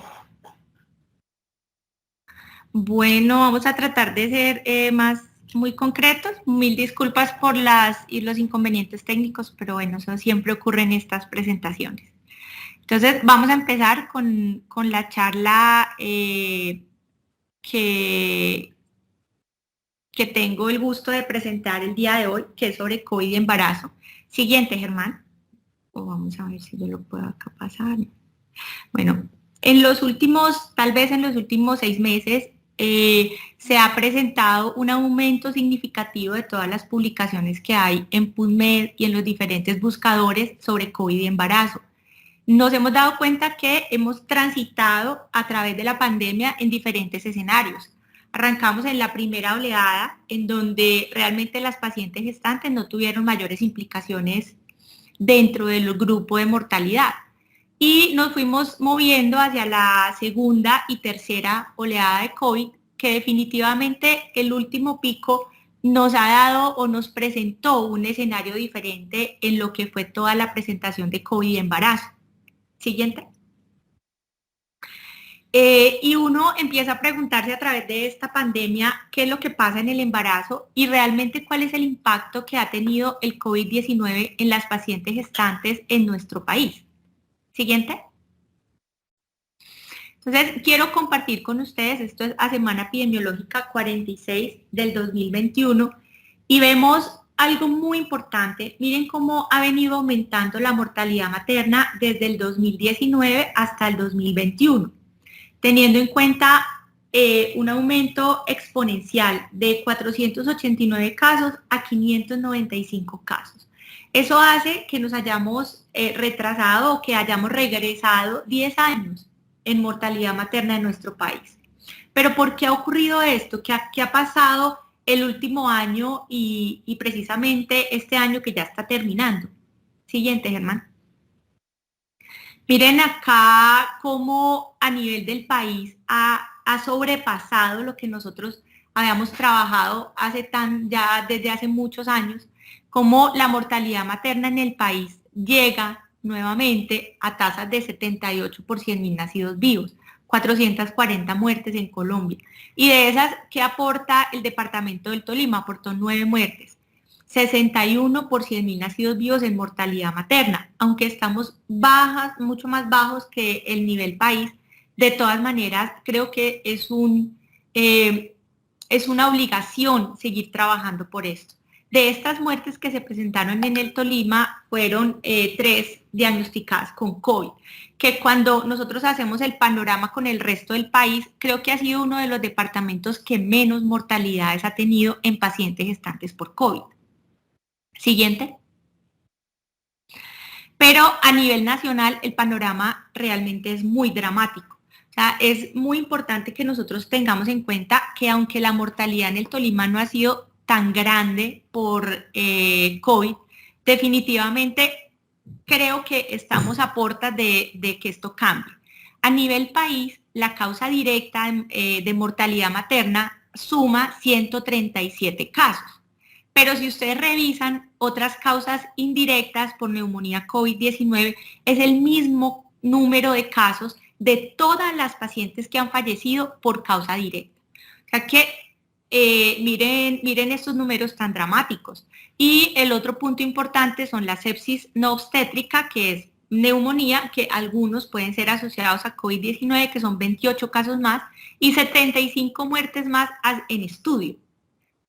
Otros puntos importantes que debemos tener en cuenta son los eventos trombóticos, que muchos de estos se encuentran asociados al COVID-19. Entonces, estamos frente a una enfermedad que ha atacado de una manera directa las embarazadas. Nosotros veníamos de la pandemia de influenza en el 2009, en donde nos empezó a mostrar que en estas pandemias las mujeres embarazadas son realmente vulnerables. ¿Por qué son tan vulnerables? Siguiente. Porque hay varios cambios que ocurren en el embarazo que hacen que las pacientes gestantes no tengan los mismos niveles de tolerancia frente a este tipo de enfermedades. ¿Cuáles son esos cambios tan importantes? A nivel del volumen respiratorio, a nivel de los cambios fisiológicos, las mujeres embarazadas, si ustedes observan acá, aumentan o suben el diafragma. Eso hace que la contextura o la calidad, la posición que tienen los pulmones cambien a nivel del contexto de la paciente gestante. Hay un desplazamiento y un cambio en la configuración tanto del corazón como de otros órganos. Entonces, la paciente gestante ya viene con un deterioro o con un compromiso, más que un deterioro, un compromiso de todas sus funciones fisiológicas. Siguiente. ¿Y cuáles son entonces esas manifestaciones que pueden afectar a las pacientes gestantes? En los diferentes estudios que les mostraba de manera previa, se han encontrado que la forma más frecuente de presentación en las pacientes gestantes es neumonía. Pero esto no solamente que se vea más como que realmente se presente, sino que usted le identifica a una paciente con SARS-CoV-2 asociado a un proceso neumónico. Pero existen otros síntomas que son igualmente importantes que a veces pueden desestimarse, como la fiebre en un 82%, la tos en un 57% y la disnea en un 27%. Otros puntos importantes que no debemos olvidar que son la preeclampsia light y el parto pretérmino. De esto también ya han salido varias publicaciones en donde definitivamente pacientes que llegan con criterios de preeclampsia están cursando con una infección por SARS-CoV-2-19. Y eso lo tenemos que tener muy en cuenta y vigilar muy bien. No olvidar, y creo que ese va a ser uno de los mensajes más importantes que les quiero dejar hoy, no olvidar los mecanismos o todas las herramientas de protección personal en la atención de parto. Yo sé que ya hemos bajado mucho el nivel de cuidado porque, como lo decía Sofía ahora, los niveles de COVID-19 han venido bajando en el país, pero creo yo que en la próxima oleada o lo que va a venir, el personal de salud va a quedar siendo muy sensible. No olvidar atender parto siempre con N95, tener siempre el cuidado y la precaución del lavado de manos, no sobra volverlo a nombrar, porque a veces nos volvemos un poquito más laxos. Y hay muchas pacientes a las cuales ustedes les atienden el parto, cursan con COVID-19, pero no tienen los síntomas clásicos de neumonía, fiebre, tos y disnea, sino que pueden presentarse, como les digo, como una amenaza de parto pretérmino o una preeclampsia light. Entonces, mucho cuidado para poder identificar este tipo de pacientes y tratar de tener todas las precauciones adecuadas. Siguiente. Estos son la presentación o los diferentes escenarios de presentación frente al COVID-19, en donde hay una respuesta inmunológica, en donde hay una afectación importante, tanto a nivel pulmonar, cardiovascular, renal, hepático, a la cual la paciente gestante no es ajena, en la cual también se presenta este tipo de disfunciones. ¿Cuál es la diferencia? Que en las pacientes gestantes pueden ocurrir disfunciones de manera aislada, dependiendo de la severidad que tenga la enfermedad o de la severidad con que se presente. Igualmente tenemos una fase de respuesta viral y una fase de respuesta del huésped, o una fase de respuesta hiperinmune, dependiendo de la respuesta o del sistema inmunológico que tenga el huésped. ¿Cuál es el problema con las pacientes gestantes? Las pacientes embarazadas en el primer trimestre están en un periodo de inmunosupresión. Este periodo de inmunosupresión las hace un poco más vulnerables a todo este tipo de respuestas. E igualmente en el tercer trimestre, por todos los cambios que ya están exacerbados en la paciente embarazada, todos estos cambios fisiológicos que le mostraba, son mucho más vulnerables y generan mucho más una reacción importante y difícil.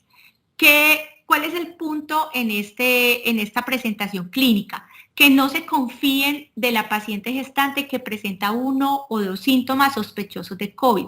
Esta paciente hay que buscarle siempre su relación con COVID-19 y tratar de actuar de una manera temprana. ¿Cuáles son esos signos tan importantes que debemos tener en cuenta? La saturación. Y creo que ese va a ser el eje conductor durante toda la presentación, la importancia de la identificación temprana de los signos clínicos en la paciente con SARS-CoV-2-19. Primero, la desaturación. Los pacientes empiezan a presentar una saturación menor del 95% y usted ya se debe alertar de que esta paciente puede tener algún tipo de compromiso respiratorio. Y vemos que puede estar en cualquiera de estas fases que nos presenta o en alguna de estos estadios que nos presenta la infección por COVID. Siguiente. Vemos acá cómo en la paciente embarazada hay varios puntos importantes. Tenemos cambios a nivel respiratorio o afección a nivel respiratorio, tenemos alteraciones a nivel de la placenta, sobre todo eventos trombóticos o tromboembólicos a nivel placentario, y esto va a desencadenar con óbitos fetales o con desprendimientos prematuros de placenta o alteraciones a nivel de la perfusión placentaria. En el feto nos va a generar también la posibilidad de transmisión vertical, y uno de los puntos más importantes que creo que va a cobrar una fuerza y vamos a empezar a ver el aumento de mortalidad materna por fenómenos tromboembólicos, y muchos de estos fenómenos tromboembólicos asociados al SARS-CoV-2-19. Mucho cuidado en estas pacientes embarazadas con cualquiera de estos síntomas que ustedes consideren que van a tener reposo o que tienen indicación de algún tipo de medicación farmacológica. Muy importante siempre estar pensando en la enoxaparina de manera temprana. Yo que les recomendaría que dentro de la atención de sus pacientes incluyan en la lista de chequeo la atención o la realización de anticoagulación profiláctica. A nivel cardiovascular, pueden presentar alteración del endotelio y si esto se suma a una preeclampsia severa, la disfunción cardiovascular puede ser 2, 3 o 4 veces mayor. Y alteraciones pues a nivel inmunológico y en el sistema adrenal. O sea que estas pacientes que pueden exacerbar este tipo de patologías asociadas a la ansiedad y al estrés, pues nos va a generar una respuesta que con un nivel de dificultad mucho mayor para poderla manejar. Siguiente. Bueno, y esta diapositiva, que es muy sencilla, nos habla de una manera muy rápida sobre los diferentes, este es un punto de vista teórico, de los diferentes factores o los diferentes elementos que activan o que intervienen en toda la fisiopatología asociada al COVID-19. ¿Qué es importante resaltar acá? Las alteraciones a nivel de la coagulación, los fenómenos trombóticos que son activados por el factor tisular, igualmente la activación de la inmunidad de los linfocitos TH, de la inmunidad TH2, igualmente toda la activación del sistema angiotensina, renina, aldosterona, y cómo el SARS-CoV-2 nos viene a cambiar todo o a generar toda una respuesta que se presenta de una manera exacerbada, y uno de los puntos importantes es toda la afectación sobre el sistema del complemento. Y esto nos va a generar pacientes que puedan llegar a tener eventos trombóticos, muerte súbita, muertes fetales y alteraciones cardiovasculares severas, y que realmente no lo hayamos identificado de una manera temprana. ¿Qué ocurre en la embarazada? Que todo esto o todas estas afectaciones ocurren de una manera muy rápida, y al ocurrir de una manera muy rápida, corremos el riesgo de que si no la identificamos de manera temprana, estas pacientes pueden llegar a fallecer. Pacientes que llegan y que pueden fallecer en 24, 48, 72 horas debido a un SARS-CoV-2 después del ingreso a cualquier unidad de manejo, de cuidado intensivo o hospitalización general. Siguiente. Este es un trabajo que presentamos este año hicimos una revisión de COVID-19 y la presentación en 4 países en Latinoamérica para ver cómo era la presentación de SARS-CoV-2 en nuestra realidad latinoamericana. Siguiente. Y identificamos diferentes cosas que creo que es importante traerlas en cuenta. Primero, la frecuencia, los signos vitales, cómo cambian los signos vitales, o cuáles son los puntos que nos deben alertar. La presión arterial media que nosotros encontramos fue de 96, una frecuencia cardíaca materna más o menos de 95, que es una frecuencia cardíaca un poco más elevada de lo que nosotros usualmente manejamos, una frecuencia respiratoria aproximadamente de 21 y una frecuencia cardíaca fetal de 142. La temperatura en promedio fue de 36 grados y la saturación fue de 94. De acá, ¿qué debemos tener en cuenta? La saturación.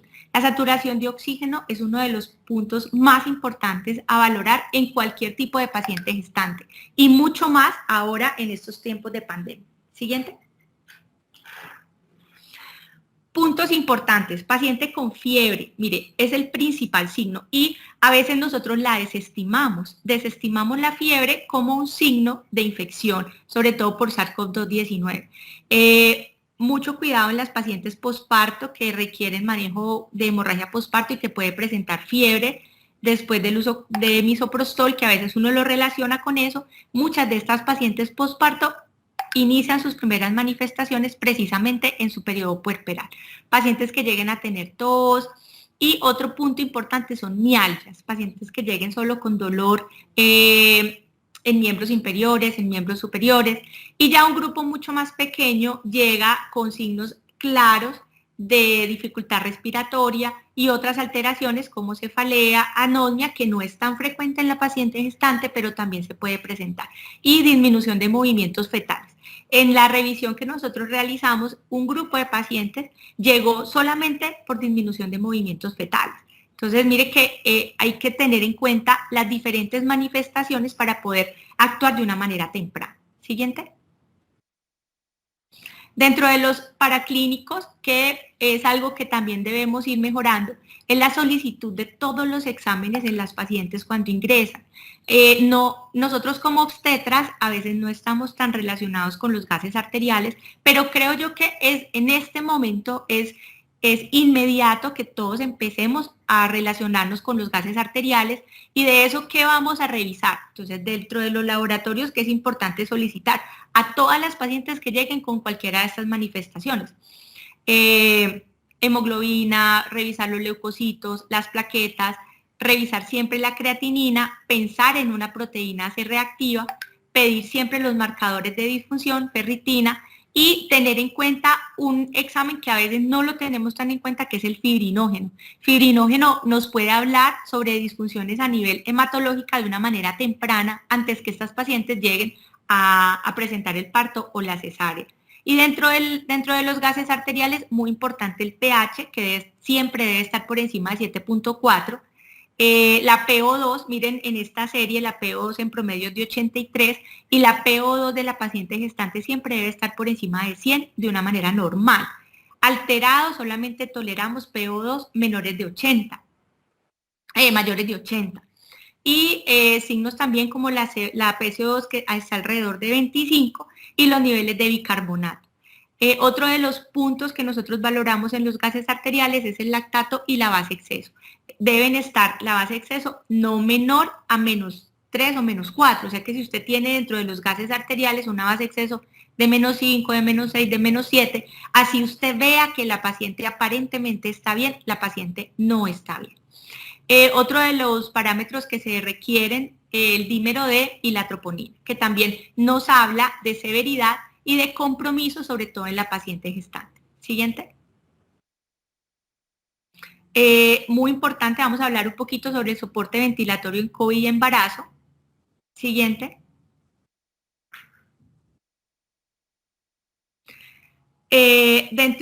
Cuando nosotros pensamos en iniciar ventilación mecánica en una paciente obstétrica, tenemos diferentes herramientas o tenemos un arsenal diferente de apoyo ventilatorio en estas pacientes. Todas las pacientes, y es una recomendación que yo les doy, cuando lleguen a su consulta en consultorio o lleguen a consultar por urgencias, en consulta de urgencias, siempre mídanle la saturación, no lo desestimen, frecuencia cardíaca, frecuencia respiratoria, y traten de empezar a vigilar estos parámetros, a manejar estas pacientes guiadas por metas. ¿Cuáles son las metas? Una PO2 mayor a 80 o una saturación arterial de oxígeno mayor a 95%. Hay que recordar que estas pacientes no toleran la hipercapnia permisiva, o sea que hay que estar muy atentos a los niveles de CO2 y si una paciente les llega con una alteración de la saturación, con una saturación menor del 95%, ¿qué debemos hacer? Tenemos un arsenal diferente de herramientas, tenemos la cánula nasal, que esa se inicia cuando las pacientes no tienen un déficit tan importante porque solo nos aportan, no nos suben hasta un 27% o un 27% de FiO2. O el Venturi, que es una alternativa muy importante, un Venturi al 50% nos puede ayudar a subir esta saturación. O ya tenemos otras alternativas o otras opciones como son las cánulas de alto flujo, que realmente han sido una herramienta muy importante en el manejo de los pacientes con COVID-19 y mucho más en las pacientes gestantes con COVID-19, o acceder ya a la vía aérea si la paciente presenta signos claros de taquipnea, alteración de la mecánica ventilatoria o cambios a nivel de los gases arteriales que nos hagan pensar que esta paciente está con una hipoxemia severa. Siguiente. ¿Cuáles son entonces estos objetivos o que debemos tener en cuenta? La PaCO2, que no debe estar menor de 25 porque se asocia, mayor de 25 porque se asocia con hipoxemia fetal y acidemia. Igualmente, los valores de PO2 siempre deben estar por encima de 80 y los de PCO2 no deben estar tan altos, porque como les vuelvo a decir, la hipercapnia no es algo que el feto tolere muy bien. Siguiente. ¿Cómo alcanzamos entonces estos objetivos? Siguiente. Mira si puedes, bueno. Siguiente. Esa. Entonces, debemos tener en cuenta varias alternativas para poder mejorar la oxigenación. Debemos tener en cuenta varias medidas como es la presión transpulmonar. Acá, dentro de los parámetros de oxigenación o cuando ya iniciamos ventilación mecánica, debemos tener en cuenta varios puntos importantes para tratar de no generar una lesión pulmonar asociada a la ventilación mecánica. La ventilación mecánica es una herramienta útil que debemos utilizar cuando la necesitemos, pero también es importante tener en cuenta la programación para no generar daño ni lesión. Siguiente. Creo que, mira si puedes marchar ese video, es un video.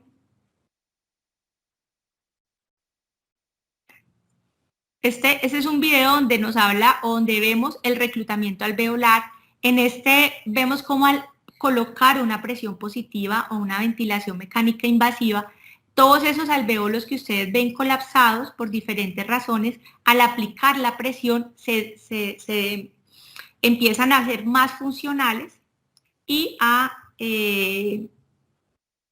tener una mayor probabilidad de oxigenación. Entonces, hay que tener en cuenta que es importante utilizarlo cuando se debe utilizar, pero con los parámetros adecuados, porque también podemos generar alteraciones o daño. Siguiente.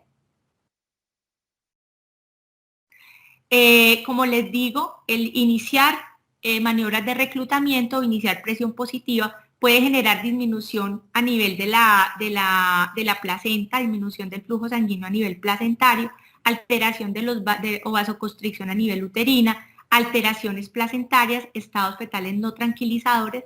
Entonces, ¿cuál es el objetivo de esto? Siempre que ustedes vean que una paciente requiere algún tipo de soporte ventilatorio, siempre deben vigilar el feto. Siempre. Esto no es una opción, hay que hacerlo de una manera clara. O sea, que estas pacientes siempre deben tener una vigilancia estricta y específica, porque no solamente los cambios o los riesgos los tiene la madre, sino que también los presenta el recién nacido o el feto. Siguiente. Otro de los puntos importantes que aún no está claro es cómo se debe realizar la vigilancia en pacientes que tienen soporte ventilatorio invasivo con COVID y que están embarazadas. Realmente en estos momentos no hay una claridad sobre cómo se debe hacer la vigilancia fetal. Hay diferentes propuestas como el monitoreo fetal continuo, como sistemas de vigilancia como el perfil biofísico o como el Doppler. Con el Doppler hemos visto que hay diferentes tipos de cambios cuando se inicia la ventilación mecánica o recluta a un paciente. Hay alteraciones a nivel de la circulación placentaria y de la circulación cerebral fetal. Entonces hay que tener mucho cuidado, y esto lo plantea uno tanto para el grupo de cuidado intensivo como para el grupo de obstetricia cuando manejamos pacientes embarazadas ventiladas, que hay que tener un equilibrio muy claro sobre la presión que estamos utilizando con la vigilancia a nivel fetal y la vigilancia sobre todo de los flujos a nivel placentario, porque sí nos hemos dado cuenta que se alteran estos flujos al aumentar la presión transpulmonar. Siguiente. Bueno, y las vacunas, ¿hacia dónde vamos con las vacunas en COVID-19?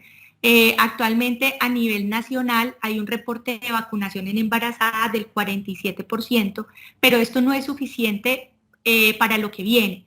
A través del tiempo, viendo la primera ola, la segunda ola, la tercera ola, y lo que estamos empezando a ver en países europeos, el aumento del COVID-19 y la mezcla de COVID con otras cepas, vemos que las pacientes jóvenes, las pacientes embarazadas, tienen un mayor nivel de vulnerabilidad. Realmente creo que tenemos que empezar a prepararnos para la siguiente ola. La última fue muy, muy compleja de manejar porque tuvimos muchas pacientes embarazadas, pero el mensaje que yo les quiero dejar es que si nosotros hacemos un reconocimiento temprano de la enfermedad, incitamos a las pacientes a las vacunas y empezamos a ir cambiando toda nuestra percepción sobre el manejo temprano, toma de gases temprano, vamos a poder impactar de una manera positiva en este grupo poblacional tan vulnerable por esta pandemia. Siguiente. Quiero contarles ahora el manejo o lo que hemos hecho en el Hospital Federico Lleras. Gracias a ya más o menos un año largo, estamos trabajando con un sistema de teleapoyo donde hacemos un seguimiento y un apoyo a todas las pacientes embarazadas críticas que llegan al hospital con mi grupo de trabajo. Siguiente. En donde hacemos juntas quirúrgicas, hacemos juntas médicas, tratamos de vigilar o de soportar a las pacientes y hacer apoyo con diferentes métodos y herramientas tecnológicas. Siguiente. Y con eso, estos son los casos que tuvimos nosotros este año de SARS-CoV-2. Vemos 3 casos en mayo, 12 casos en junio y 8 casos en julio. Estas fueron pacientes que nosotros tuvimos en la unidad con ventilación mecánica invasiva. Unos casos muy complicados, muy severos, y cuando uno hace la revisión de todas las historias, le llama mucho la atención la identificación tardía del COVID-19 o la manifestación inicial con otras patologías como preeclampsia, como parto pretérmino, que no fueron estimadas de una manera temprana y permiten que estas pacientes lleguen a estados muy avanzados. Siguiente. Este es uno de los casos que nosotros tuvimos, una paciente que llega con 22 semanas de embarazo, con un caso muy severo de neumonía asociada al COVID-19. Esta paciente realmente se inició sistema de prono, ventilación mecánica invasiva, y yo creo que gran parte del equipo alguna vez pensó que esta paciente iba a fallecer. Siguiente.